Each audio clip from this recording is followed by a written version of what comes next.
capsizing, the waves are rising and rising. Greetings from Castle Goring from Mickey, Aurora, and from me. Well, without further ado, I'm going to plunge in because, as usual, there's rather more ground to cover than we have time for. So, without further ado, I am going to say goodbye to the baby girls, and I'm just going to brush my nose to get rid of the fur that flies around when the bubbies are here. Chris Davies says, would the President of South Africa come on a state visit to the UK if he thought the royal family was racist? Apparently the Queen and Nelson Mandela knew each other well and corresponded regularly. Would he have done this with an institutionalized racist organization?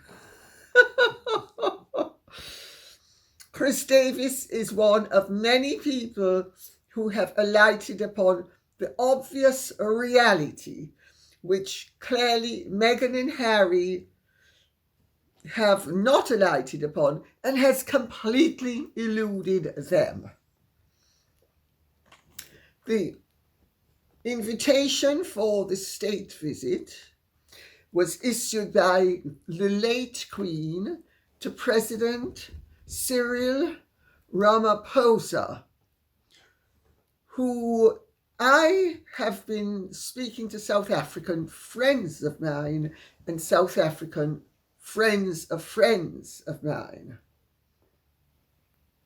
Because I used to know Michael de Morgan very well when he was the Minister Councillor of South Africa over here, delegated with getting, the transitional period from apartheid to proper democracy.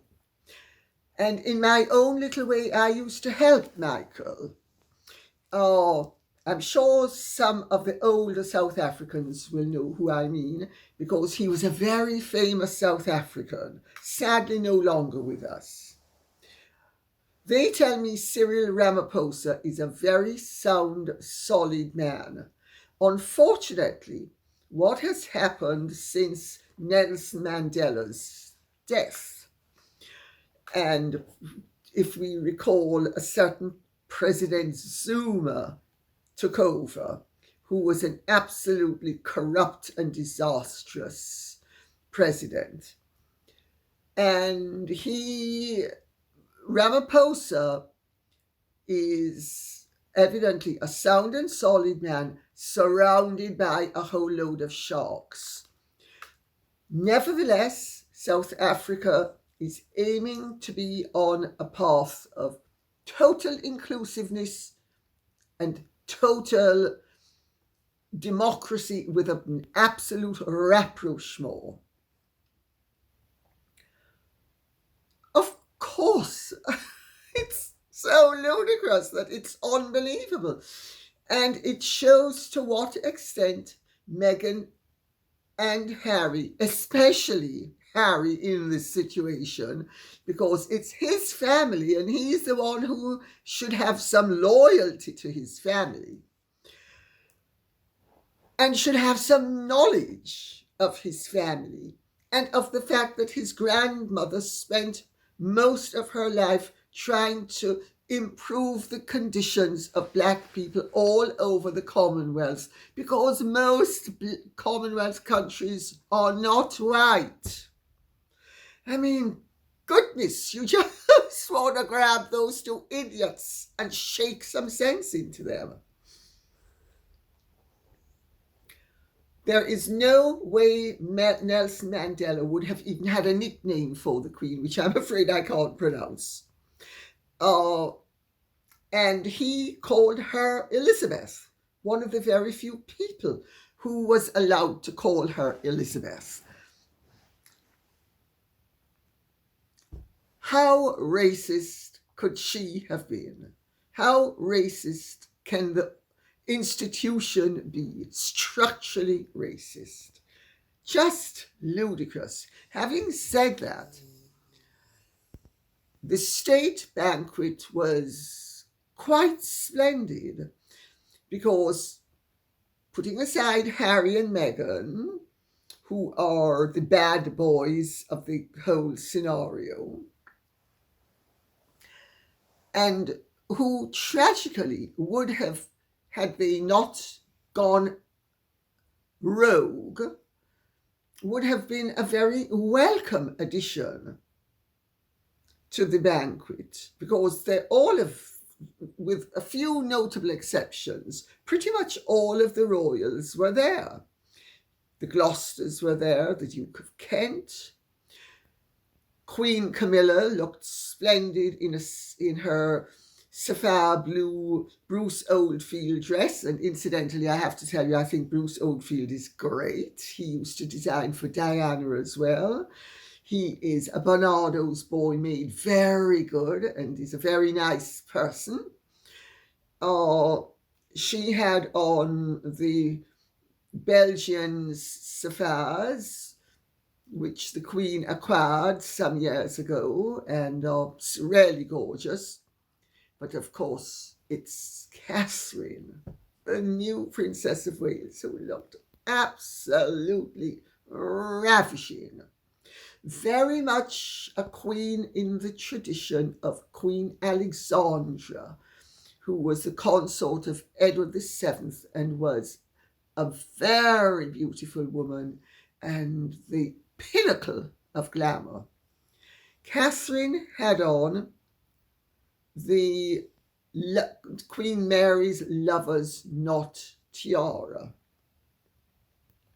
which Queen Mary had made in 1913 by Garrard. It was a copy of her Aunt Augusta, the Grand Duchess of Mecklenburg-Strelitz's tiara. Drop pearls and pointed pearls, which, when Queen Mary died and the Queen inherited the tiara, she removed the top row of pearls because the height of the tiara was so excessive, and replaced the pearls with brilliant, relatively small, brilliant diamonds. The Queen wore it. Diana, Princess of Wales, used to wear it. Now Catherine is wearing it. She looked ravishing. And Sophie Wessex, I thought, looked splendid as well. She had on a very interesting tiara, what I call a nuisance tiara, because I have one of those, the tiaras that can be converted into necklaces. They're such a bore that I have mine totally as a tiara. I never have it taken off the frame and converted. It's so fiddly and it's so tiresome. It's such a bore. Anyway, she had on the aquamarine tiara that converts into a necklace, and she had on a very nice dress as well. They all looked fabulous. The Duchess of Gloucester looked great as well. And my understanding from my South African contacts is that President Ramaphosa is absolutely thrilled with the reception he was given. There is no question in his mind, I am assured, that the royal family is at all racist. And indeed, South Africans, not so quietly, have been saying that the problem is Harry and the problem is Meghan. And the South Africans are particularly upset about the fact that Meghan not only created mischief and ruined the South African tour by going into her pity festival.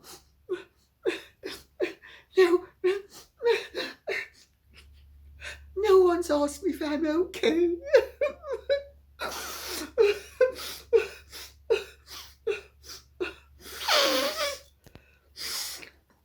No one's asked me if I'm okay. Ruining the tour. And then South Africans are evidently pretty peed off with the fact that she's then said, oh, there was dancing in the street when Harry and I got married, because I'm a representative woman of colour, and everybody in South Africa was just exultant the way they celebrated my marriage, the way they celebrated Nelson Mandela's release from prison. Such jubilation. Oh, it was just fabulous. The problem is the South Africans don't remember anything of that. Alan Davis says, well done, Lady C. I saw you on GB News discussing the King's speech and slavery on the occasion of President Ramaphosa's of South Africa's state visit to Britain. You have such a balanced, may I even say wise, overview, largely I suspect because of your Jamaican heritage. If you were a policy advisor to the King on race relations and relations with the Commonwealth, what would your advice be? Well, that's a pretty big question, I have to tell you, and I don't think I can answer it in 5 minutes or even 5 hours. I don't think it would be possible to answer it over a 5-day period, maybe a 15-year period, but not, it's too complex, too difficult, and would be needed to respond to a scenario as it arose. But as a rule of thumb, I would say the King and his advisors are to an extent caught between a rock and a hard place, because his speech alluded to the mistakes of the past and slavery. Well, it is very interesting because the British had no profile whatsoever in South Africa until the end of the 19th century. They had no link to slavery in South Africa. Not only did the British have no link whatsoever to slavery in South Africa, but the Negroes of South Africa, and I have to use that racial categorization because the natives of South Africa are the Bushmen, the San Bushmen of South Africa, and they are a very small tribe, and they are not regarded as Negro.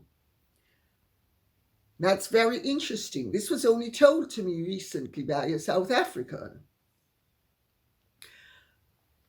Therefore, there was nothing to apologize about in terms of slavery.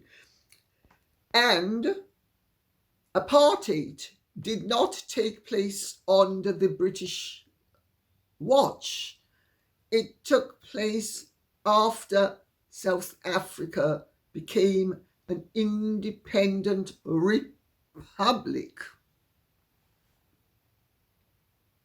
That's worth bearing in mind as well. Unless I'm wrong, and I don't think I am, that is how things developed. Also, the King alluding in his speech to the wrongs and slavery, in my opinion, would have been far better advised to also work in somewhere the fact that the British Empire was the first of the European empires to abolish slavery. At the time, it was the largest empire on earth, and therefore more enslaved people who ceased to be slaves as a result of the passage of the 18th 1833 Emancipation Act. They were freed between 1834 and 1838, which was a transitional phase of 4 years. But thereafter, there was no slavery in the British Empire. Everybody else had slaves, pretty much.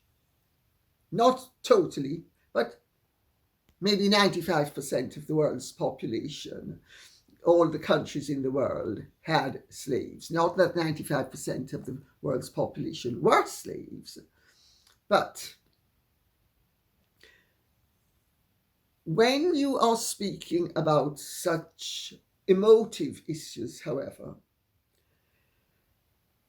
unless you're very careful to couch your words in the most respectful and anodyne way to prevent a backlash from one quarter or another, you will end up pandering to one group of ignoramuses or another. Now, it is ludicrous, if you look at it in the light of day, to think that Britain, which no longer has an empire, which, as we all know, is in recession, has austerity measures, where people are actually going to be suffering this winter because they can't afford heating. Why would they pay reparations to people they never enslaved? The whole thing is ludicrous. Not that the King's speech touched upon that aspect of it, but it did touch upon the wrongs of slavery, and the wrongs of slavery began with the beginning of civilization and lasted pretty much internationally till the 19th century. Brazil was the last country. It was a European empire in South America, because the Emperor of Brazil was a member of the Braganza family. And in fact, what helped to bring down the Brazilian monarchy was the Princess Imperial peremptorily abolished slavery in 1888. It cost her and her father's throne, but she felt it was the right thing to do, and she did it. The last country on earth to officially abolish slavery was the African nation of Mauritania, which only abolished it in 1981, and then didn't criminalize the keeping of slaves until the end of the last century. So, of course, you could say that a palliatory speech, an ameliorating speech by a monarch, is hardly the time to go into too much history. But I would have to advise any European to be in fact, I would advise anybody. I would advise the Nigerians, I would advise the kings of the various African tribes and nations to be very careful when addressing the issue of slavery, and to make sure that at the very moment that they throw up their hands and say, "We were guilty here," they make sure that they delineate where their guilt ends. Otherwise, you pander to the crazies, the stupidities of people. I mean, the whole business of reparations. I mean, insanity. And yes, Alan Davis, I think my Jamaican heritage does give me insight. It gives me insight into the whole question, not the least of which I will point out to you is that colour prejudice cuts in all ways. Don't take my word for it. Ask my murdered grandfather. Anna Perkins says, question Lady C. I'm sure that the horse has long bolted, but do you think in hindsight that perhaps it may have been a mistake to not let the dastardly duo be half in and out after all? Of course, they could have been given security and expenses found whilst on royal engagements, but probably wanted it full time. Just as the Princess Royal and others have when on royal family service only. But could being half in have allowed the royal family a greater say in what they might do outside their part-time royal duties? Might perhaps that train crash of the Oprah interview not have taken place? That is, the royal family would have enjoyed final editorial say-so on content, etc. And with the upcoming spare expose, it could have been an invaluable tool with which to rein in any damaging and sensationalized info it might contain. Like I say, the horse has bolted, but could it have been better to keep those two ricocheting exocets under closer control on a bungee rope? Oh, goodness. That's a very good question, Anna Perkins. The short answer is it would have made no difference. I came to write my book, Meghan and Harry, the Real Story, when people who knew what was going on got in touch with me and told me what was going on in the hope that I would write the book and expose them, which I did. The only thing that went awry with that plan was that Meghan and Harry didn't Megxit before. So my revelations were washed away by the tsunami of Megxit to an extent. While Meghan was in the royal family, she was cutting financial deals and making commercial arrangements that were antithetical to anything the royal family and its advisors had ever deemed acceptable. I made the point in my book that she was uncontrollable, and she was determined to remain uncontrollable. Had they been half in and half out, yes, to an extent, things would have been possibly easier because Harry and Meghan would not have had justification for the rage that they have displayed since they were told they couldn't be half in and half out. And that meant, therefore, that they had to be fully in or fully out. And now that they're fully out, they're fully furious and fully determined to be fully vindictive and to fully harm the institution that dared to tell them no. Harry has very seldom heard no in his life, and Meghan had never heard it. She was spoilt rotten by her father, who, thinking he was giving her love, actually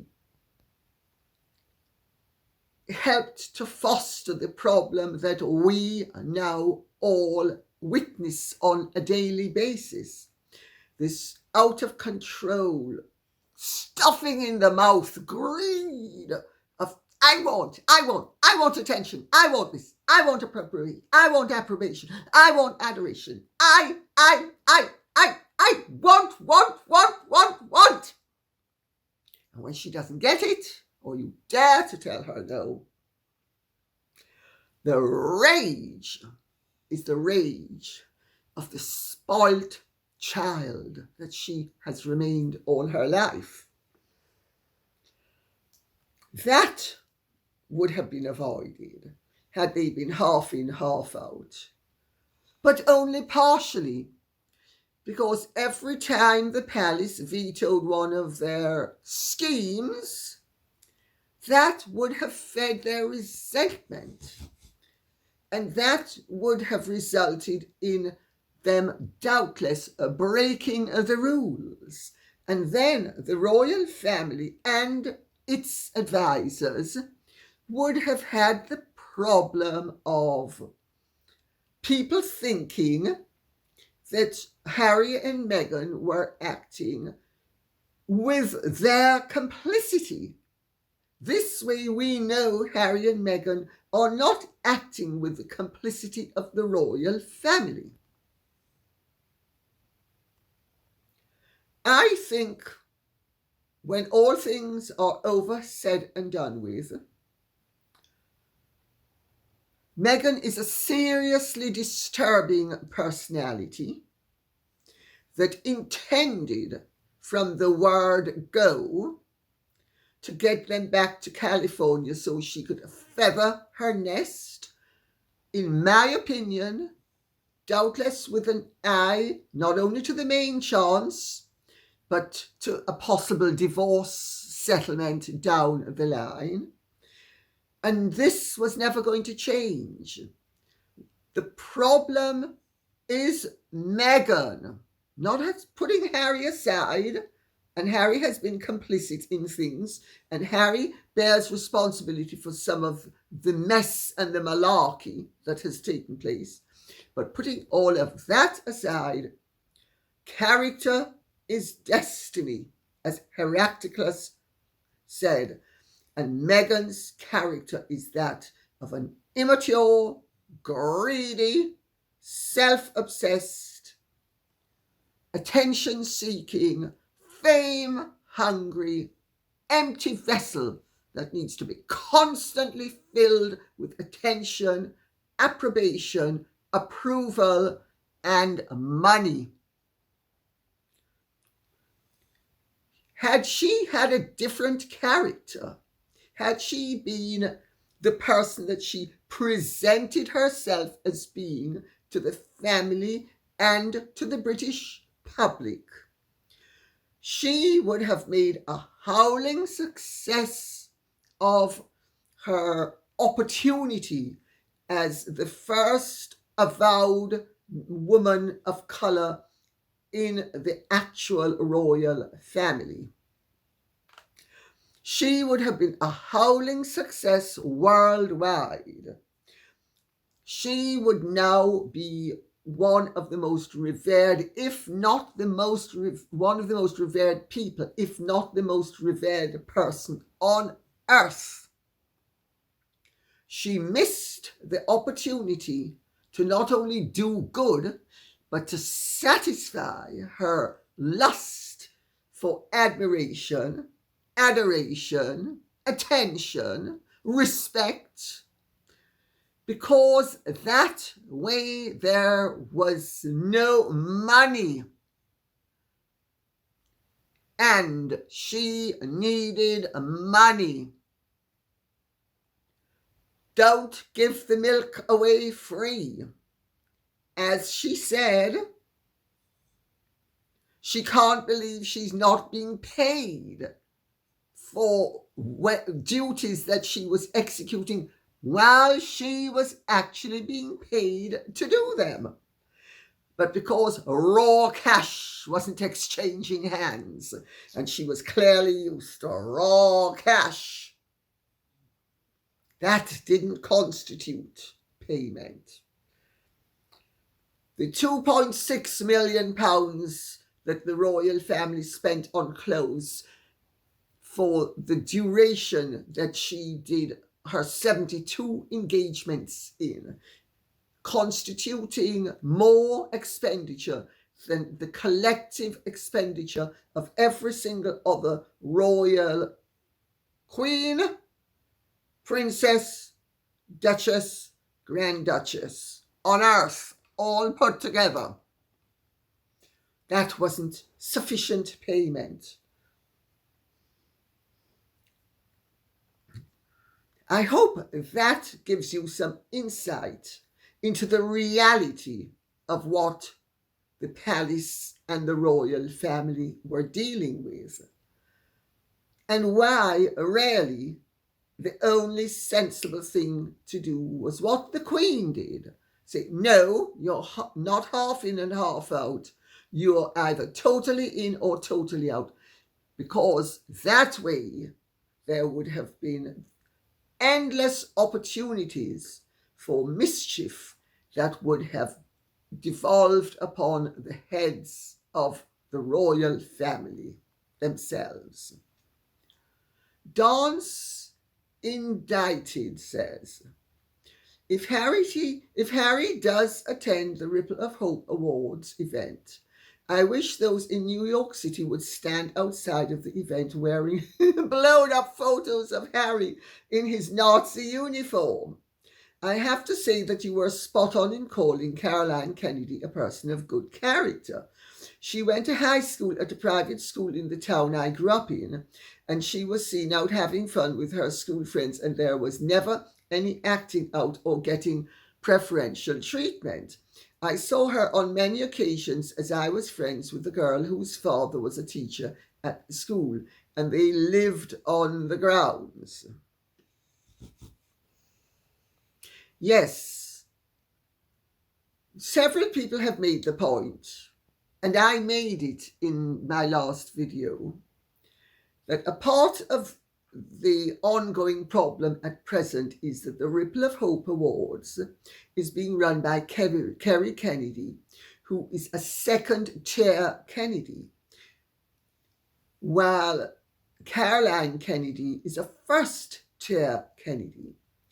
So you actually have an equivalent situation in the United States of America with the Kennedys that you have in Britain with the House of Windsor, where you have the never were gonna be's who wish to make themselves more important than they by rights or could or will ever be,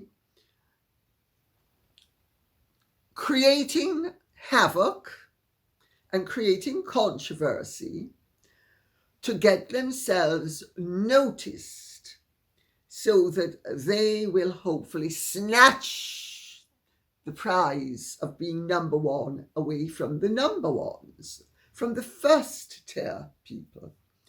Then there is also the connection between Kerry and her sister Rory and Liz Garbus, who isn't only affiliated with the greatest love story that ever was, Harry and Meghan. What a great love. What fabulous people. How wonderful. I mean, such humanitarians. Just, Mr. DeMille, I'm ready for my close-up now. And Harry says, oh, Meghan, stop being so seductive. I don't think I can survive without Stan Getz singing via you, blowing in the wind. Windbags. The fact of the matter is, I have been speaking to people in the United States who are, shall we say, they have their ear to the ground. And They tell me that the links with the Ripple of Hope Award were not created by Harry and Meghan. They were created by Sunshine Sachs, whose first client was the Democratic Party of the United States of America, if I am not mistaken. If it wasn't the party itself, it was some organ of the party.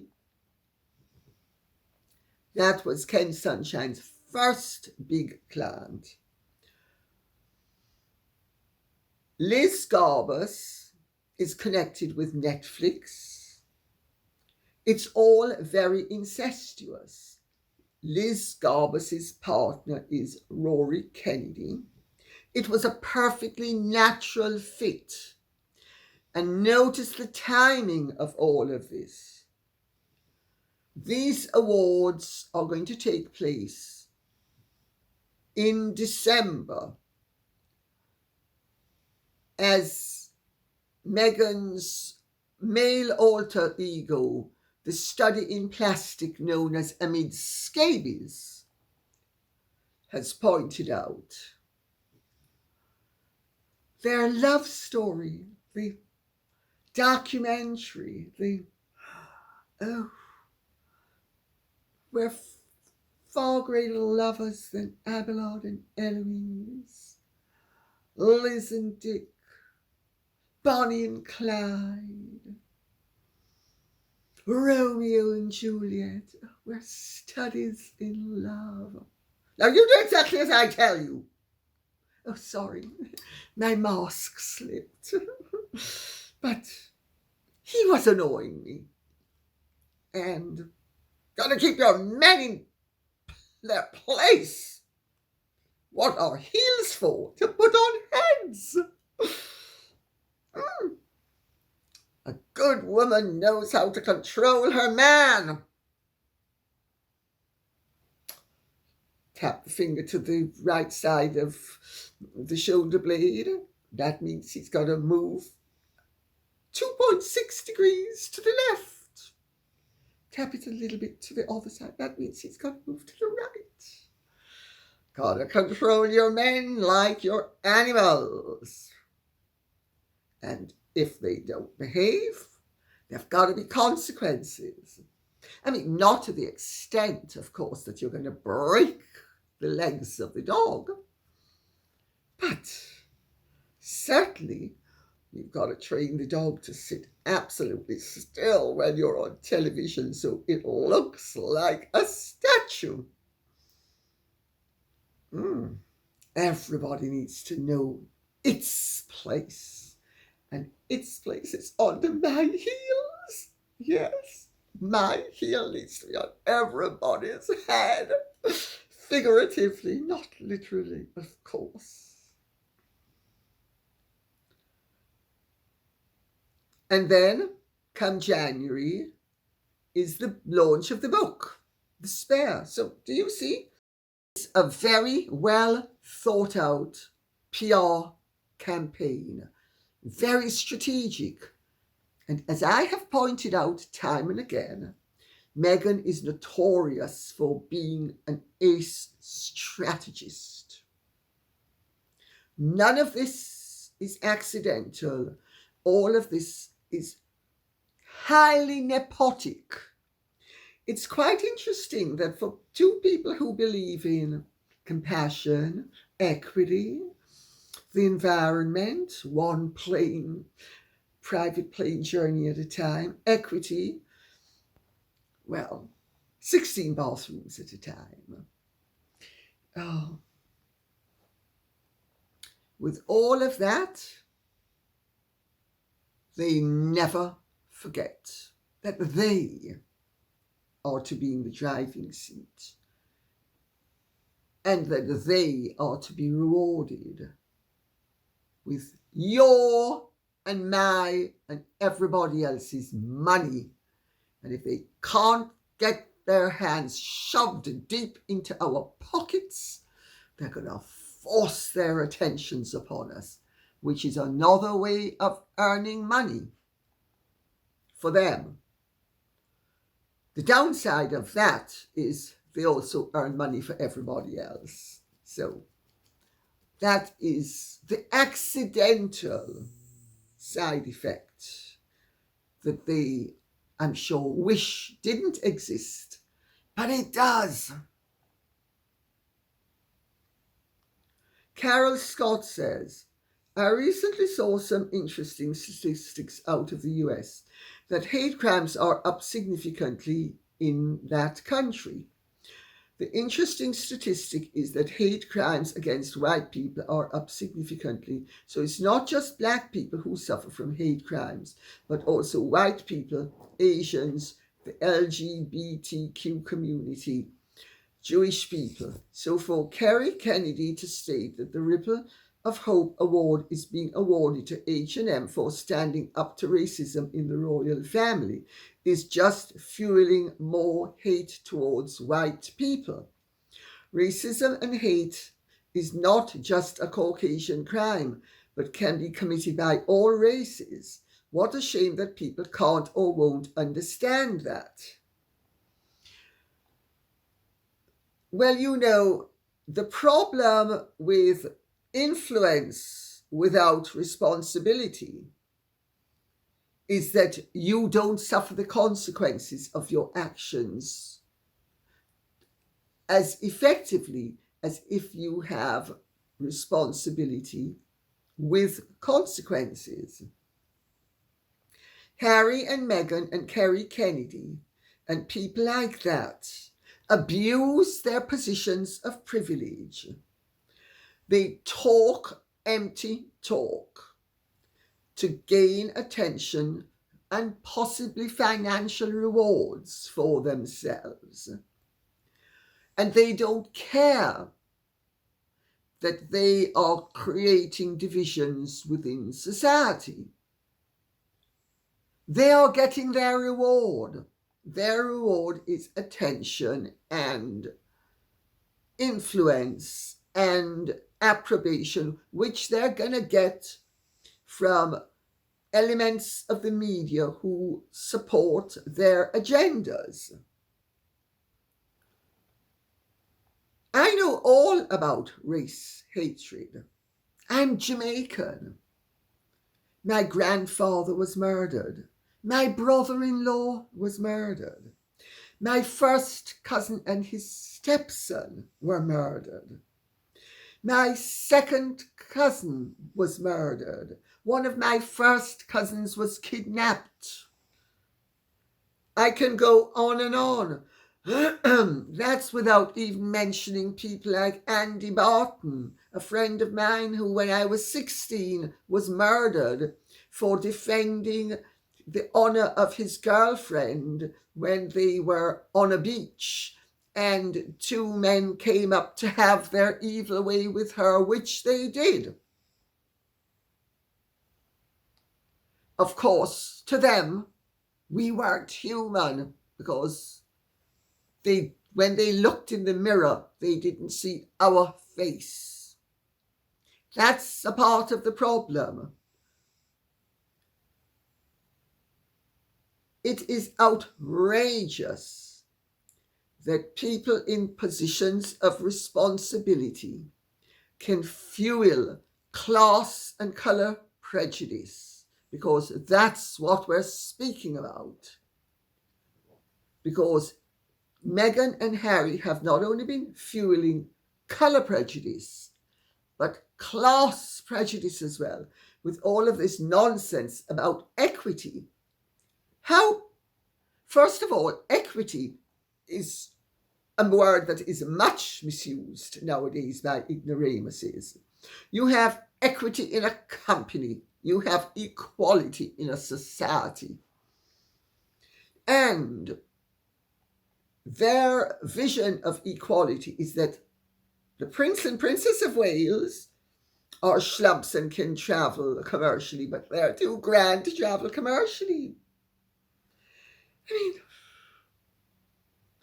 The hypocrisy, the total lack of consistency between avowed belief and actual action is enough to make any intelligent person puke.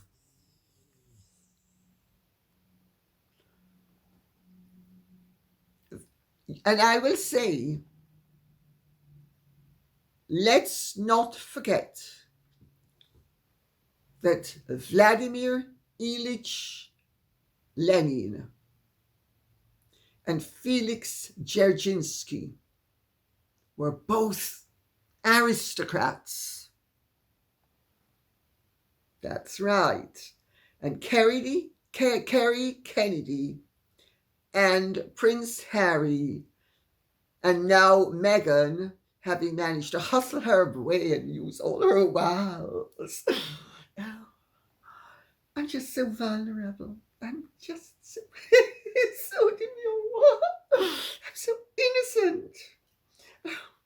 Those innocent wiles that are going to get me rich rewards. The three of them are fully paid up members of the elite.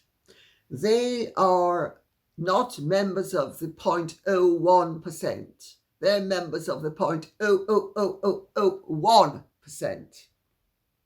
We need to remember that. Their empty words are mischievous and destructive against the common good. Vanessa Bowman says, "Hello, Lady C and Fur Babies. It's sad that Harry thinks Meghan and Diana are similar.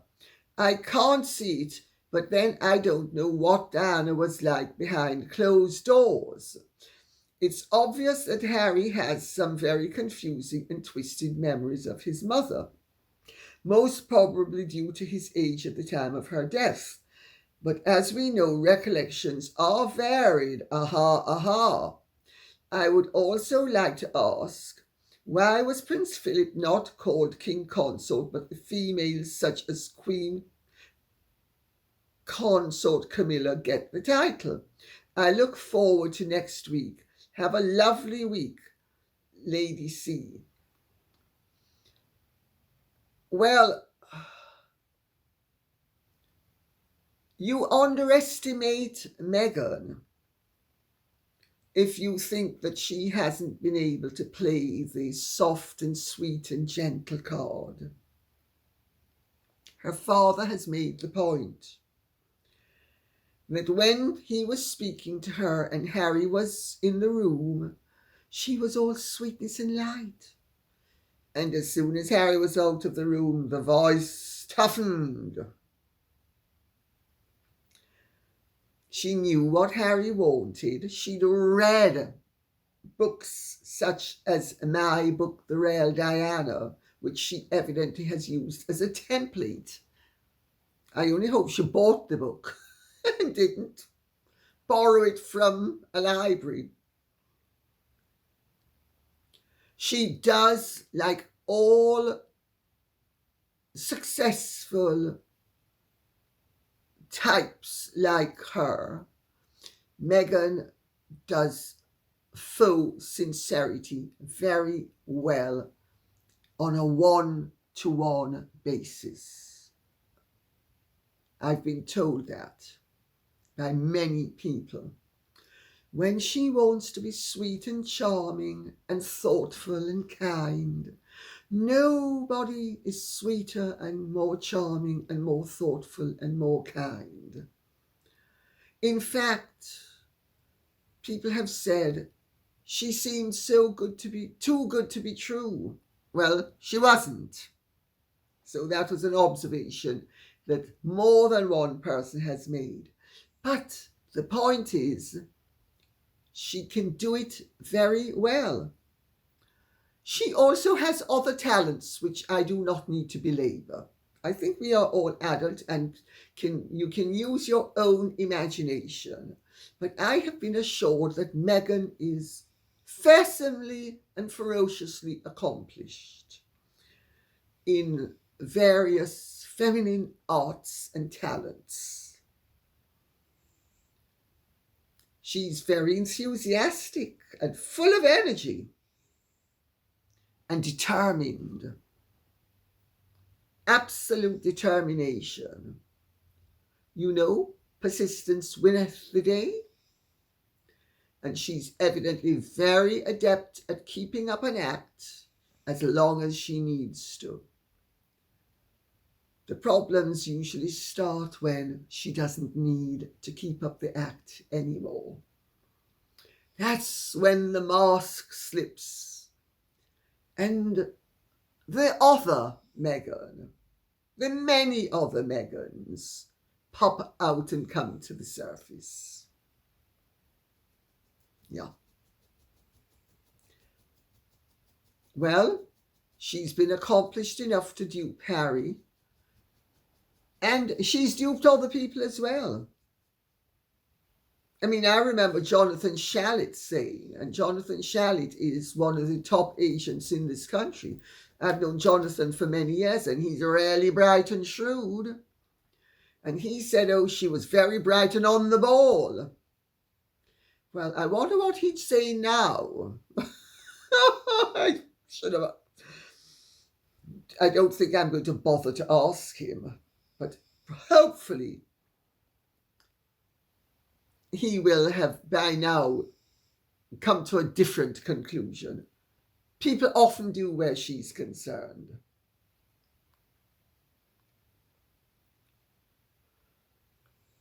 Eleanor de Freitas says, good evening, Lady C. If only everyone had listened to Meghan's family's warning about her, how different everything might have been. It was too late.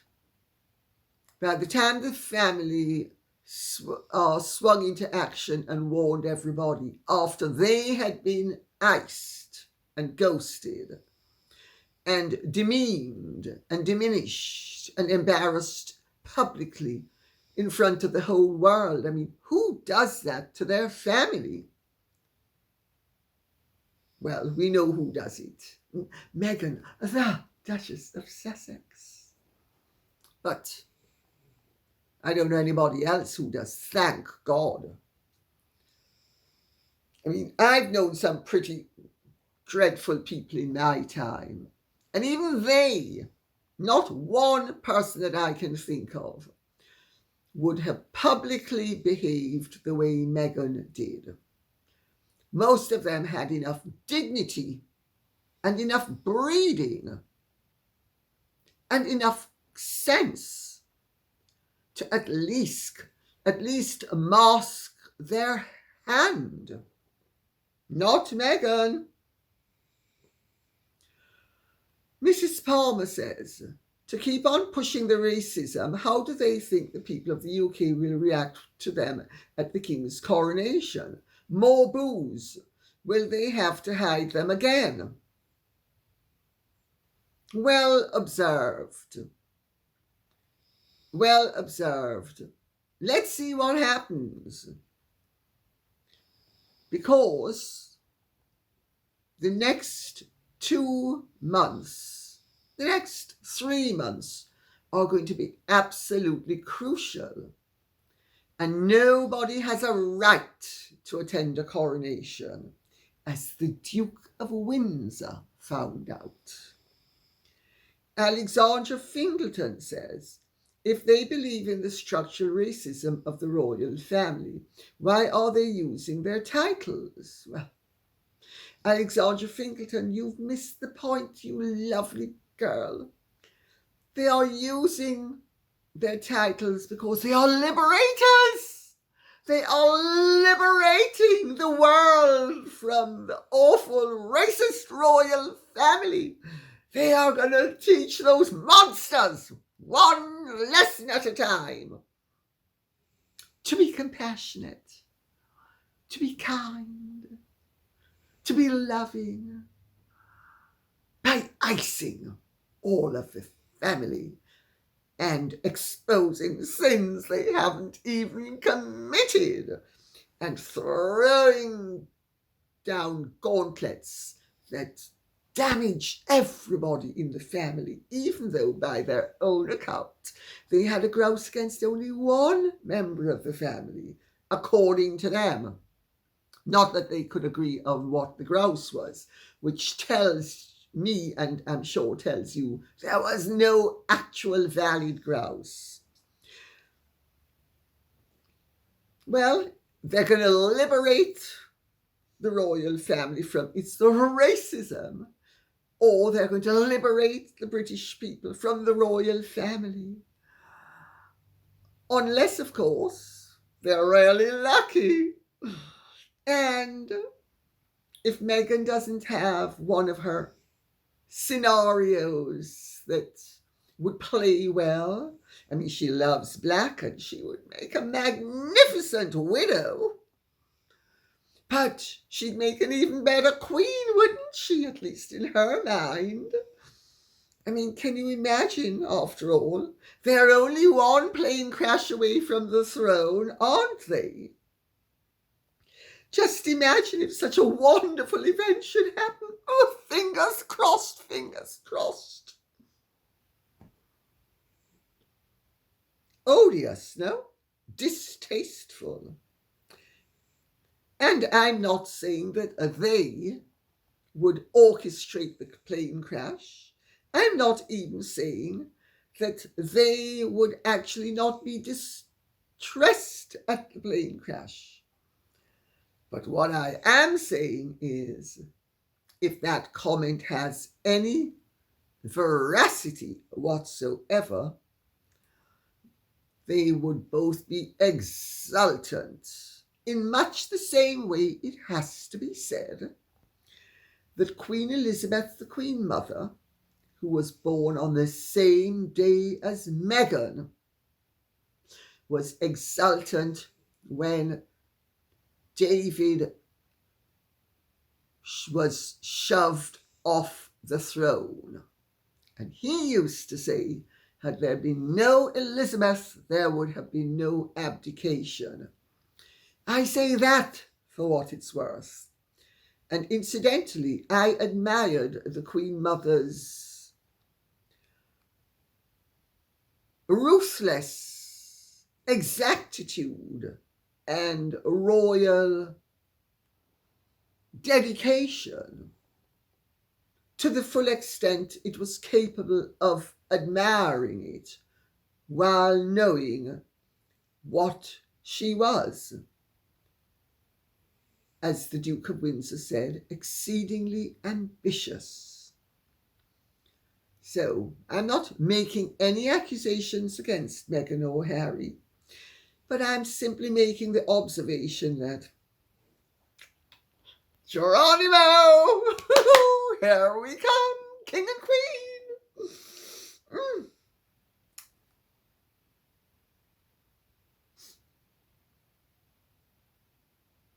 Now, that tear that's just dropped from the middle of my eye was a study in absolute sincerity.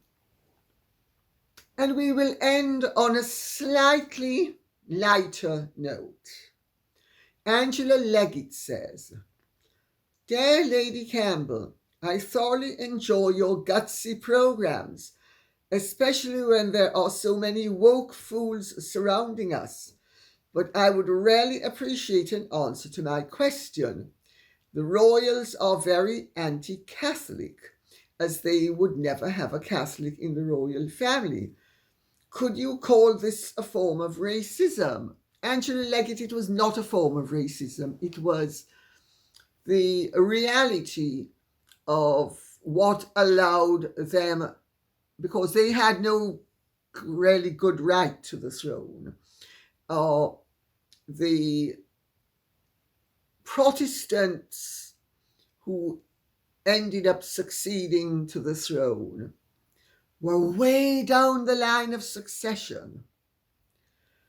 I think the correct king of Britain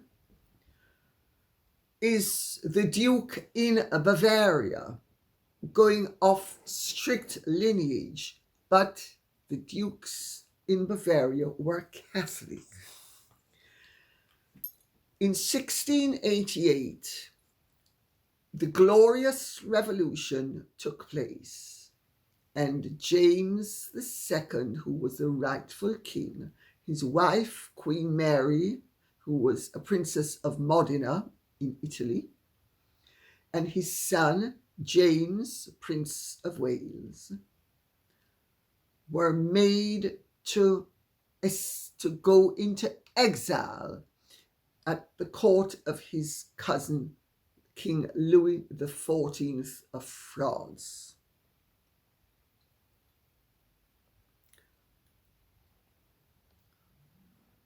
The Crown Parliament decided to offer the crown to James's elder daughter, Mary, and her husband, Prince William of Orange, who was also James's nephew, Mary's first cousin. In 1689, the Bill of Rights was created, which offered the crown to William and Mary as joint sovereigns. They did not have any children. Mickey has objected to that. It's okay, Mickey, you're quite right to object to that. That was a terrible thing to do to poor King James. And Mickey knows justice even though she's a dog.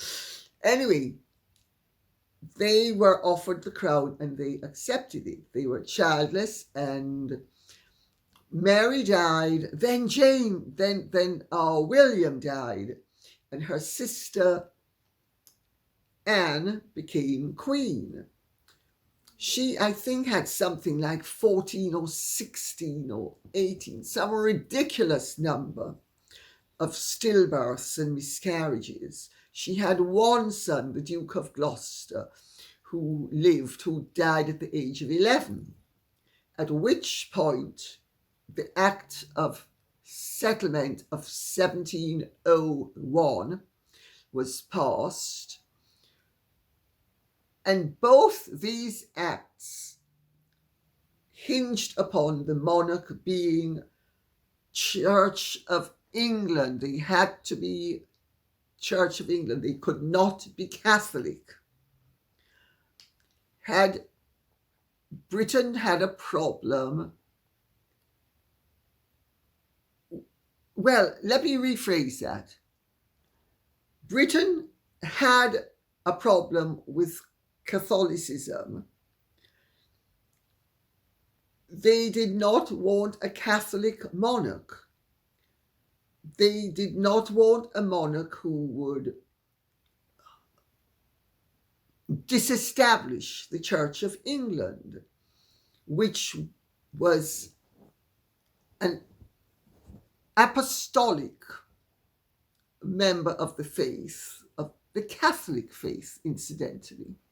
You know, if you believe in the Nicene Creed, you are Catholic. If you're Protestant, you don't. So people don't seem to understand that the Church of England is actually not a Protestant church.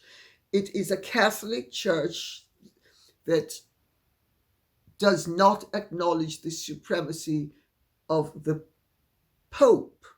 It regards the Pope as simply the Bishop of Rome, and the supreme governor of the Church of England is the British monarch. To ensure that there could be no Catholic